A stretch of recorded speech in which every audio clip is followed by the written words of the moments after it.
पेशावर मुतरजिम जो रहेगा उसको जदीद टेक्नोलॉजी से वाकफियत फिल वक्त करंट सिनारियो में ज़रूरी हो चुकी है, क्योंकि अब फिल वक्त किसी के पास इतना तर्जुमा इतना वक्त नहीं है कि भाई उसको दे दे किताब और कहे कि भाई 1 साल 2 साल के बाद इसका तर्जुमा हो। अभी फिल वक्त लोग चाहते हैं कि कम से कम 1 महीने या 2 महीने में लास्ट मैं 3 महीने पहले पुरानी बात बोल रहा हूँ कि 500 से बढ़ के एक किताब 500 पेजेस से बढ़ के किताब थी, इंडियन कोड्स के नाम से, उर्दू ज़बान में मुंतकिल करना था, 5 लाख से ज़ायद वो अल्फ़ाज़ थे।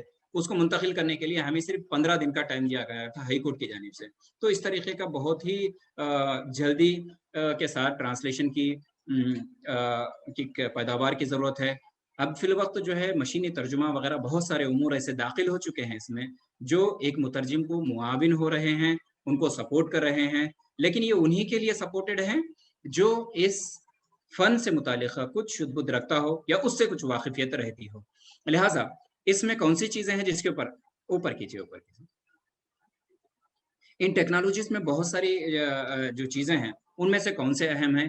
एसडीएल टैराडोस आप जो है एक मर्तबा देखिए, इतना बेहतरीन इनोवेटिव कंपनी है, जो तर्जुमे की इस फ़ील्ड का जो है किंग कही जाती है, बेहतरीन। और इसी तरीके से कैट टूल्स है। कैट टूल्स का मतलब ये है कि जब हम तर्जुमा करते हैं और उसको एक जगह सेव किया जाता है, उसी तरीके की इबारत अगर दूसरी मर्तबा हमारे पैनल पे आती है या हमारे सिस्टम में आती है, तो वो खुद ब खुद जो है उसको तर्जुमा हमारे पास फ़राहम करता है। दोबारा हमें उस पे कोशिश करने की ज़रूरत नहीं रहती है। या कैट टूल में हम जो है इस्तिलाहात पहले ही से अप कर सकते हैं। फिर बाद में जब उनके पास जैसे ही अप हो जाएँगे, तो वो खुद ब खुद सिस्टम से इंटीग्रेट करेगा और बताएगा कि इस पर्टिकुलर वर्ड के लिए इस तरीके की टर्म्स आप इस्तेमाल कीजिए या इस्तिलाह अलग इस्तेमाल कीजिए। चूँकि अगर 500 पेजेज़ की किताब है, 15 दिन में उसका किताब का तर्जुमा करना है, 10 मुतरजिमीन अगर अवेलेबल हैं, तो 10 लोगों का अंदाज़ और तरीक़े-ए-कार बिल्कुल मुनफ़रिद रहेगा। हर आदमी का तरीक़े-ए-कार बिल्कुल अलग-अलग रहता है। इसीलिए मुतरजिम उमूमन ये ट्रांसलेशन के जो जितने भी टेक्नोलॉजीज़ है, उसमें एकसानियत रहती है, हम-आहंगी रहती है। उसमें टर्मिनोलॉजी मैनेजमेंट का एक सिस्टम पाया जाता है।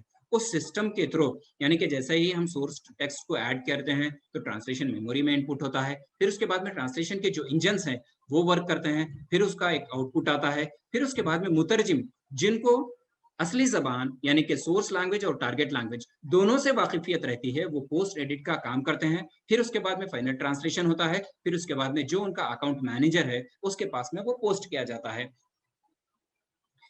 इसी तरीके से मशीनी तर्जुमे के जो अहम वसाइल हैं, गूगल है, बिंग है, यंडैक्स है, और बहुत सारे टूल्स हैं। मशीनी तर्जुमे में होने वाली गलतियों की निशानदही वगैरह से भी इंशाल्लाह मैं आपको वाकिफ़ कराने की कोशिश करूँगा। और मज़ीद वीडियोस को देखने के लिए आप हमारे YouTube चैनल को सब्सक्राइब करें। फ़जज़ाकुमुल्लाहु खैरन।